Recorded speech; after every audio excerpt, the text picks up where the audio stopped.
बिहार में चुनाव प्रचार हो रहा है, मोदी जी का वही नारा, विकास राज चाहता है बिहार, परिवारवाद बड़ी बाधा। परिवारवाद में भाजपा भी उतनी ही लिप्त है। कल आपको एक फ़ोटोग्राफ दिखाया था, दिखा दे। सस जो है, पति अपनी पत्नी को टिकट दे रहा है, समधी अपनी समधन को टिकट दे रहा है, बाप अपने बेटे को दे रहा है, बहू को दे रहा है। पूरा परिवारवाद एनडीए में भी उतना ही है। सबसे ज़्यादा ज़रूर राजद में है बिहार में। बिहार में राजद में करीब 40% 42% है और एनडीए इन सब में 34-35% है। तो परिवारवाद सब में है। ये मोदी जी का ये भाषण था। दूसरी है कि आपको अ, तेजस्वी यादव ने कहा राजग सत्ता में आई तो नीतीश नहीं बनेंगे मुख्यमंत्री।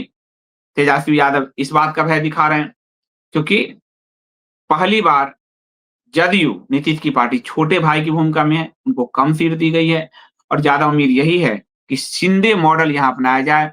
शिंदे के नाम पर चुनाव में महाराष्ट्र में वोट जीते गए, क्योंकि शिंदे ने गाय को राजमाता का दर्जा भी दिया और जब जीत गए तो शिंदे को हटाकर फडणवीस को बैठा दिया। वही काम बिहार में हो सकता है, इसकी शुरुआत दिख रही है। अमित शाह ने पुनः डराया, हिंदू मुस्लिम किया वहाँ पर। 11 साल से उनकी सरकार है, विकास की वो बात कर नहीं सकते। शहाबुद्दीन के नाम से पुनः डराया है, तो केंद्र में तो आप हैं, जब चाहो ठोक दोगे।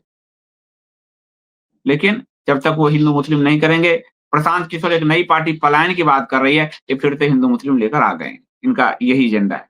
लेकिन हिंदुओं का भला तो करते नहीं, लेकिन ये एजेंडा अपनी खुद चलाते हैं।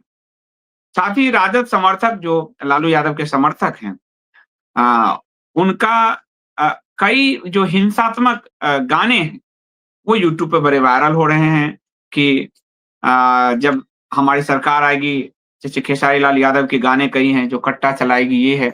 तो ये भी प्रचारित किया जा रहा है और राजद का दौर तो एक जंगल राज का दौर था ही, तो वो तो आप जानते ही हैं। तो पूरे बिहार में इस समय जंगल राज बनाम विकासवाद का एक पूरा जो चुनावी नैरेटिव है, वो गढ़ा जा रहा है।